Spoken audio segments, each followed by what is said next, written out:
Coluche, candidat à l'élection présidentielle. Monsieur Coluche, devrais-je peut-être dire aujourd'hui, qui avait hier organisé une conférence de presse, comme tout le monde, on pourrait dire, pour présenter cette candidature. Il se retrouve aujourd'hui face à Daniel Grand-Clément et l'invité du crible d'Antenne 2. C'est à vous. Alors, est-ce qu'aujourd'hui vous vous prenez au sérieux ?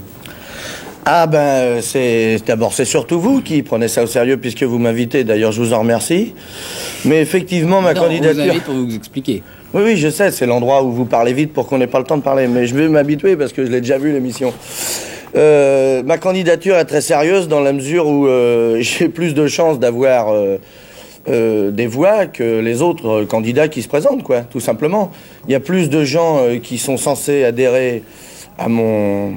À vos quoi, justement, à mon programme, programme à mon cahier de charges et de revendications que les Alors, autres. c'est quoi votre cahier de revendications ? Par exemple, il y a à peu près 14% d'abstentionnistes en France, si on compte les gens qui ne s'inscrivent pas.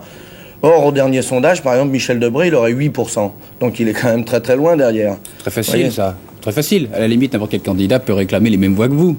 Oui, d'accord, mais personne ne le fait, c'est ça le problème. C'est que justement, les types pour qui je me présente, ils n'existent pas en politique. C'est-à-dire, tout le monde les prend pour rien, quoi. Et simplement, ce que je leur propose, c'est de renvoyer le compliment aux hommes politiques. Très bien. Montrer qu'ils sont nombreux et qu'ils existent de manière à renvoyer le compliment. C'est vous qui valez rien, en fait. Voilà. Alors, ce qui peut apparaître comme finalement assez amusant dans votre candidature, vous êtes un personnage amusant, est-ce que ça peut pas être un petit peu dangereux pour les institutions ? C'est un grand mot, mais tout simplement, attendez, il vous faut 500 signatures pour que vous fassiez campagne normalement. Si à la suite de votre candidature, on se dit, bon, finalement, il faut plus de rigolos comme Coluche, donc il faudra 5000 signatures. Est-ce que vous pensez que vous aurez gagné ou finalement que vous aurez perdu ? C'est déjà ce qu'ils ont fait, parce qu'avant, il fallait 100 signatures. Et maintenant, il en faut 500. Et d'autre part, aujourd'hui, il y a 31 candidats, je crois. Oui. Dont 5 sont connus, en fait. Enfin, il y en a 3 qui ne se sont pas déclarés, mais qui sont quand même très, très connus. Et il y a moi, donc. Oui. Il y a Marie-France Garot, mais enfin, Garot-Gorille, elle a fait 2 jours, et puis on n'en parle plus, donc on s'en fout. Et donc, qu'est-ce qui se passe dans le truc politique, en fait ? La gauche avait une chance de gagner quand elle était unie, mais elle l'est plus. Donc, elle a aucune chance de gagner. Donc, on est devant une mascarade politique. Vous n'avez pas répondu. Si effectivement, si votre candidature a pour principal résultat d'augmenter encore la barre pour que les gens puissent se présenter, est-ce que vous pensez que c'est un risque ? Est-ce que vous aurez gagné ou perdu ? Parce que vous croyez que les gens qui gouvernent n'ont que la répression comme moyen d'expression. Eh bien, vous avez raison, c'est bien ce contre quoi je lutte.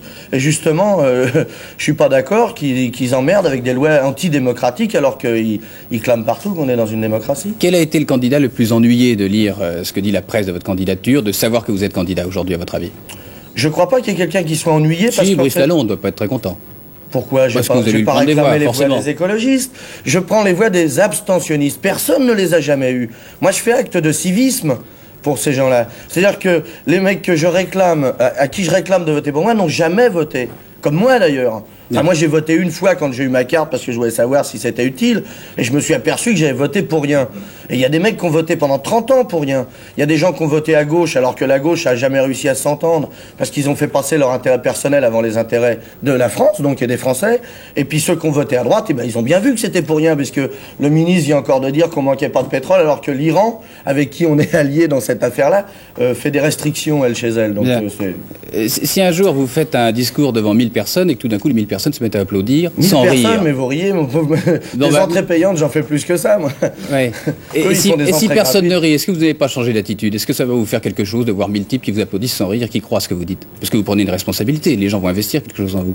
Mais les gens, ils savent très bien que de toute façon, c'est une plaisanterie, puisque je me présente au premier tour. Ce que je veux simplement, c'est que les mecs qui ne prennent pas sérieusement... Vous ne parlez pas du tout sur le tour de la plaisanterie, là, pas du tout. Mais oui, mais parce que c'est de fait que c'est pas une plaisanterie. Mais vous allez être entraîné obligatoirement à ce que ce ne soit plus une plaisanterie. C'est grâce à vous que c'est pas une plaisanterie. Si les journaux en avaient pas parlé autant de ma conférence de presse d'hier et que vous m'ayez pas invité pour m'expliquer sur ce sujet, c'était pas sérieux. C'est vous qui rendez l'affaire sérieuse. Et je vous remercie encore une fois. Mais cela dit, elle est très sérieuse parce qu'il y a effectivement tout un tas de mecs qui sont français et qui sont pas concernés par la politique, que la politique prend pour vraiment zéro et qui existent. Premier point du programme, c'est quoi ? La première chose que vous dites. Il n'y a pas de programme, c'est des revendications. Alors, la première revendication. Oh ben la première revendication, c'est tout, c'est ce que les téléspectateurs, ce que les mecs qui vont voter pour moi ont comme idée. Ils n'ont qu'à m'écrire en disant, nous dans notre pays, par exemple, parce que chacun a ses problèmes. Le nord de la France a ses problèmes, le sud de la France a ses problèmes, le centre de la France a ses problèmes. Manu France, je vous le fais pas dire. Donc tout le monde a des problèmes qui sont différents. Et ces mecs-là ont des revendications et personne s'en occupe. Personne.